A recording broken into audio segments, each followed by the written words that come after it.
أعوذ بالله من الشيطان الرجيم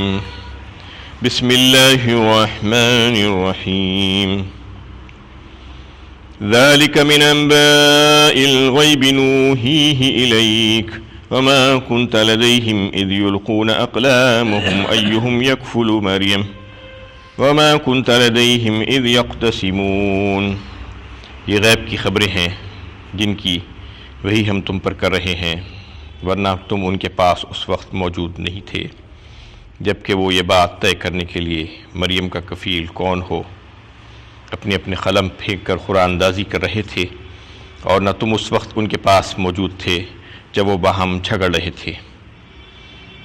یہ سورہ آل عمران کی 44 نمبر کی آیت ہے. پچھلی آیتوں میں حضرت مریم علیہ السلام کے تعلق سے تذکرہ چل رہا تھا، اور اس میں اللہ تعالیٰ نے یہ بات بتائی تھی کہ مریم کو ہم نے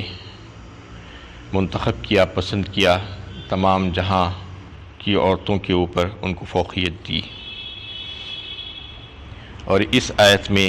عقیدے کی بات ہو رہی ہے. یہ بتایا جا رہا ہے کہ ہم یہ ساری خبریں تم کو وحی کے ذریعے سے دے رہے ہیں، چونکہ یہ واقعات جو پیش آئے تھے نبی صلی اللہ علیہ وسلم کے دور مبارک سے تقریباً 600 برس پہلے کے واقعات تھے، اور فرمایا جا رہا ہے کہ تم اس وقت وہاں پر موجود نہیں تھے، اور جب وہ قلم پھینکے جا رہے تھے کہ مریم کی کفالت کون کرے گا،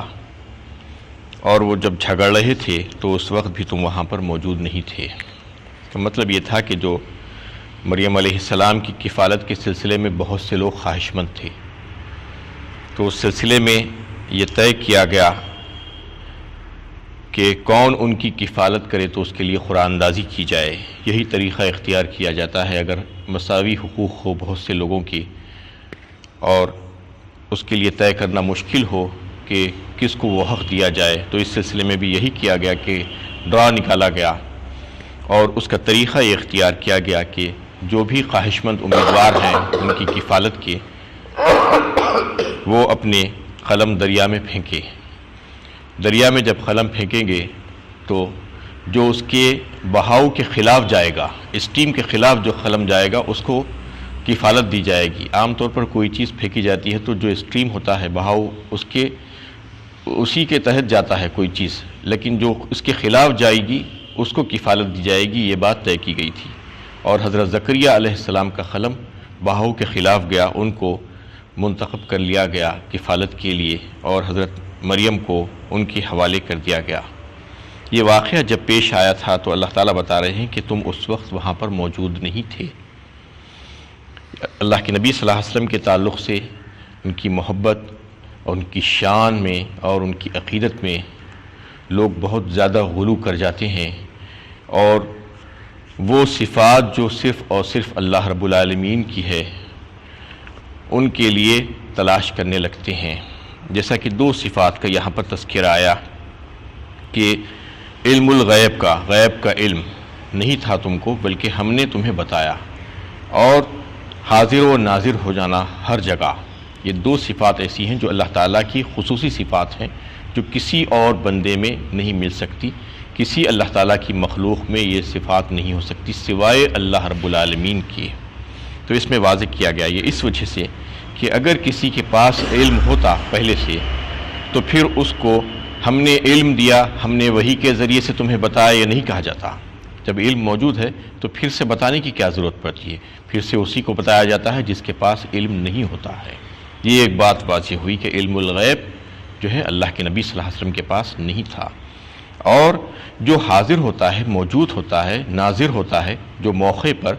تو اس سے یہ نہیں کہا جاتا کہ تم وہاں پر موجود نہیں تھے. جو یہ کہا جا رہا ہے کہ تم وہاں پر موجود نہیں تھے، اس کا مطلب یہ ہے کہ حاضر و ناظر کوئی اور نہیں ہو سکتا سوائے اللہ تعالیٰ کی ذات مبارکہ کے. تو یہ 2 صفات صرف اور صرف اللہ ہی کی ہے، کسی اور کی نہیں ہو سکتی. کوئی اور مخلوق میں یہ 2 صفات نہیں مل سکتے. اس آیت میں اللہ تعالیٰ نے اس باطل عقیدے کی پرزور تردید کر دی ہے جو عام طور پر لوگ نبی صلی اللہ علیہ وسلم سے محبت اور عقیدت میں گھڑ لیتے ہیں. اس کی تردید اس آیت سے ہوتی ہے. اور اس آیت میں نبی صلی اللہ علیہ وسلم کی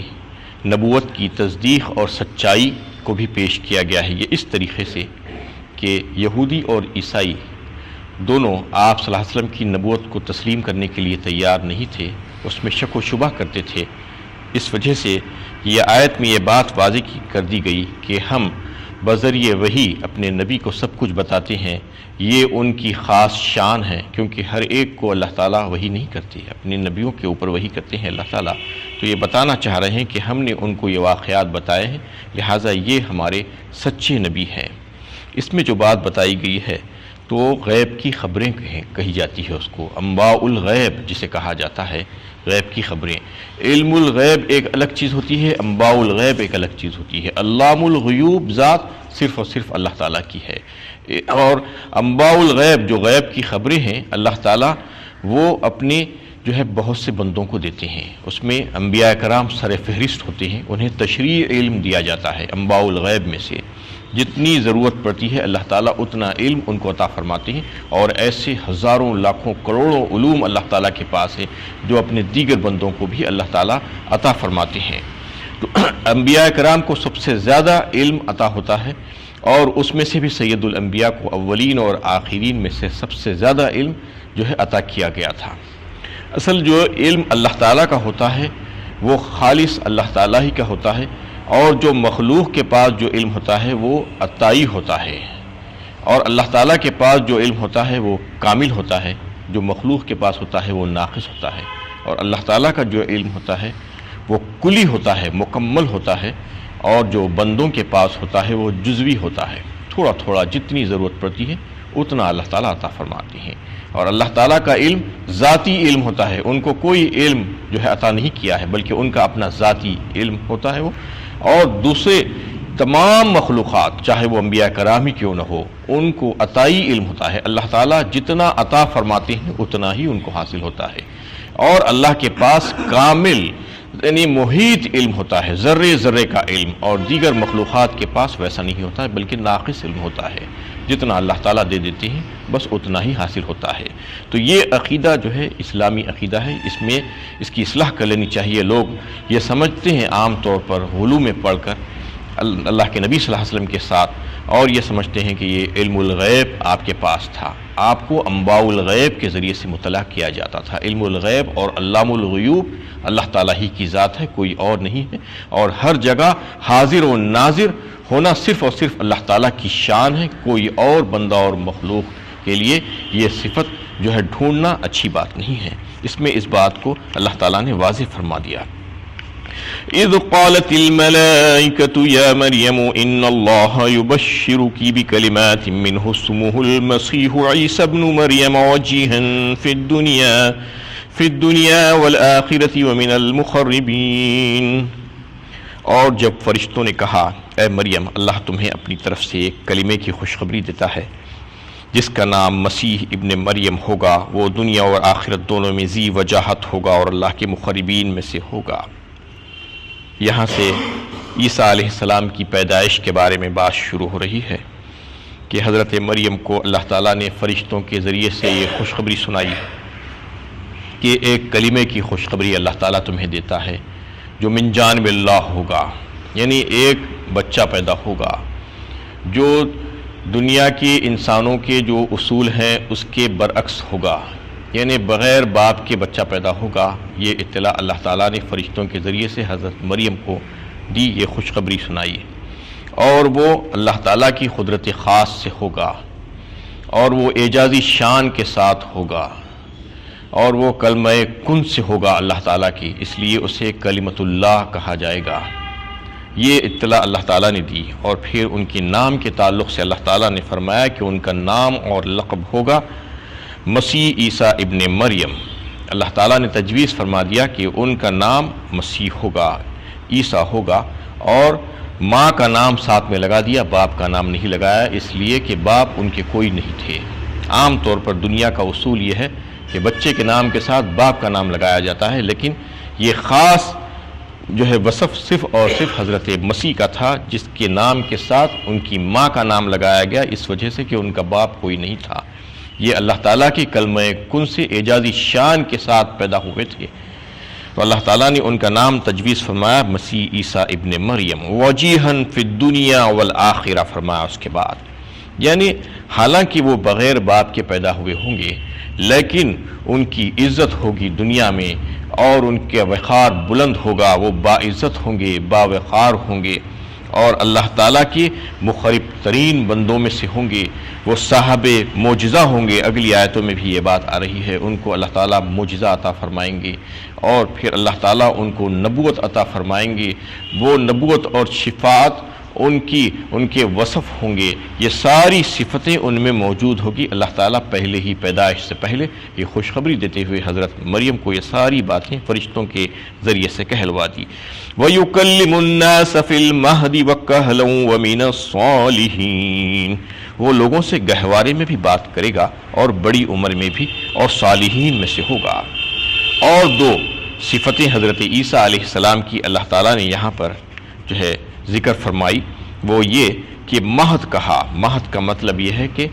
گہوارہ، یعنی ماں کی گود سے چھوٹا بچہ، جو معصوم بچہ جو ماں کی گود میں ہوتا ہے اس کو کہتے ہیں مہد۔ وہ مہد میں سے بھی بات کرے گا، وَقَهْلًا، اور جو ہے بڑی عمر میں بھی بات کرے گا۔ تو یہ دو باتیں ان کے معجزات میں سے ہوں گی۔ تو پہلی جو بات ہے وہ جو ہے آپ سوچ سکتے ہیں کہ کوئی بچہ ماں کی گود میں سے بات کرتا ہے کیا؟ کوئی بچہ ماں کی گود میں سے بات نہیں کر سکتا عام طور پر، تو یعنی کچھ آوازیں نکال سکتا ہے لیکن عاقلانہ کلام کرنا، عالمانہ کلام کرنا، فصیح و بلیغ کلام کرنا یہ تو ممکن نہیں ہوتا ہے۔ لیکن عیسیٰ علیہ السلام کے ساتھ اللہ تعالیٰ نے ایسا کیا تھا۔ وہ کب پیش آیا تھا؟ جب حضرت مریم کو جو ہے ان کے بچے کی ولادت ہوئی عیسیٰ علیہ السلام کی، جو بن باپ کے پیدا ہوئے، تو لوگوں نے ان کے اوپر تہمت لگائی کہ یہ بن باپ کے کیسے ہو سکتے ہیں، جیسے کہ دنیا کا جو اصول ہے بغیر باپ کے بچہ نہیں ہو سکتا۔ تو سارے لوگوں نے ان کے اوپر تہمت لگائی اور لان تان کرنا شروع کر دیا۔ تو سورہ مریم 16ویں پارے میں اللہ تعالیٰ نے اس کا تفصیلی طور پر تذکرہ کیا کہ حمل کیسے قرار پایا تھا، پھر بچہ کیسے ہوا، پھر وہ کیسی کیسی باتیں کیا۔ تو اس میں ایک بات اس کی طرف بھی اللہ تعالیٰ نے اشارہ کیا کہ حضرت مریم سے کہا گیا کہ وہ بچے کی طرف اشارہ کر کے بتا دو، وہ خود تمہارے اوپر جو تہمت لگائی گئی ہے اس کی صفائی وہ خود پیش کرے گا۔ فَأَشَارَتْ إِلَيْهِ قَالُوا كَيْفَ نُكَلِّمُ مَنْ كَانَ فِي الْمَهْدِ صَبِيًّا، فرمایا گیا جب مریم کے اوپر تہمت لگائی جا رہی تھی تو انہوں نے بچے کی طرف اشارہ کیا انگلی سے کہ اس سے پوچھ لو، یہ بتائے گا۔ تو لوگ کہنے لگے کہ یہ کیسے بات کرے گا؟ قالوا کیف نکلم من کان فی المہد صبیا، جبکہ وہ اپنی ماں کی گود میں ہے، کوئی ماں کے گود سے بات کرتا ہے؟ قال انی عبد اللہ، فوراً بول اٹھے حضرت عیسیٰ علیہ السلام ماں کی گود میں سے کہ میں اللہ کا بندہ ہوں۔ قال انی عبد اللہ آتانی الکتاب، مجھے کتاب دی گئی، آتانی الکتاب وجعلنی نبیا وجعلنی مبارکا، یہ فرما رہے ہیں عیسیٰ علیہ السلام ماں کی گود میں، مجھے کتاب دی گئی ہے، مجھے نبوت دی گئی ہے، مجھے بابرکت بنایا گیا ہے، جہاں کہیں پر میں رہوں۔ تو یہ ساری باتیں وہ ماں کی گود سے کہہ کر لوگوں کی جو تہمت لگائی گئی تھی اس کو اپنی ماں کے اوپر وہی جو ہے اس کی صفائی پیش کر دیے۔ تو اس طریقے سے اللہ تعالیٰ نے ماں کے گود سے ان کو بولنے والا بنا دیا، یہ ایک معجزہ تھا۔ اس کے علاوہ جو بات بتائی گئی کہ بڑی عمر میں بات کریں گے، بڑی عمر میں تو سب بات کرتے ہیں، عالم و جاہل بات کرتے ہیں اور اچھے اور برے جو بھی ہیں سب بات کرتے ہیں، لیکن اس میں کیا خاص بات تھی کہ بڑی عمر میں بات کریں گے؟ بڑی عمر میں بات کرنے کا مطلب یہ تھا کہ حضرت عیسیٰ علیہ السلام کو اللہ تعالیٰ نے آسمان پر زندہ اٹھا لیا۔ جو یہودیوں کی جو سازش چل رہی تھی، آگے اس کا تذکرہ آئے گا، تو اس کی وجہ سے ان کو اللہ تعالیٰ نے آسمانوں پر اٹھا لیا۔ تو یہ عقیدہ ہے قرآن اور حدیث کا کہ اس وقت ان کی عمر تقریباً 30 سے 35 سال کے درمیان تھی۔ وہ عمر جوانی کی عمر کہی جاتی ہے، شباب کی عمر، اور وہ عمر کے بعد جو ہے ابھی اس کے بعد وہ اس دنیا میں نہیں رہے، آسمان پہ ان کو زندہ اٹھایا گیا ہے۔ اور متواتر صحیح احادیث سے یہ بات ثابت ہوتی ہے کہ حضرت عیسیٰ علیہ السلام قیامت کے قریب پھر سے اللہ تعالیٰ ان کو آسمان پہ زمین پر جو ہے نازل کریں گے اور پھر وہ آ کر اسلام کی دین کی تبلیغ کریں گے۔ تو اس وقت پھر سے وہ بات کریں گے، تو وہ جو بات کریں گے اس کا تذکرہ اللہ تعالیٰ یہاں کر رہے ہیں کہ اس وقت وہ بات نہیں کر رہے تھے، کیونکہ وہ عمر میں نہیں تھے جو عمر کا یہاں پر تذکرہ کیا جا رہا ہے، وہ تو ابھی جوانی کی عمر میں تھے، اور ادھیڑ پن کی جو عمر تھی وہ ابھی ان کے پاس آئی نہیں تھی، اور ادھیڑ پن کی عمر دوبارہ جب وہ دنیا میں آئیں گے تو پھر ان کے اوپر وہ ادھیڑ پن کی عمر آئے گی، تو اس وقت وہ بات کریں گے۔ تو اللہ تعالیٰ اس کا تذکرہ کر رہے ہیں کہ وہ اس وقت بھی بات کریں گے، اور جب بچے تھے ماں کی گود میں تو اس وقت بھی انہوں نے بات کیا تھا۔ وَيُكَلِّمُ النَّاسَ فِي الْمَهْدِ وَكَهْلًا وَمِنَ الصَّالِحِينَ میں اللہ تعالیٰ نے اسی بات کی طرف اشارہ کیا کہ یہ دو صفتیں بھی ان میں ہوگی۔ اور عیسیٰ علیہ السلام کی دیگر جو ہے اللہ تعالیٰ نے جو ان کو معجزات عطا فرمائے تھے اس کا بھی تذکرہ کیا، اور مریم علیہ السلام سے جب یہ بات بتائی گئی کہ تم کو بچہ ہوگا تو وہ حیرت اور تعجب کے ساتھ پوچھنے لگی اللہ تعالیٰ سے کہ مجھے بچہ کیسا ہوگا، اس کی تفصیل انشاءاللہ آگے آئے گی۔ وآخر دعوانا الحمدللہ رب العالمین۔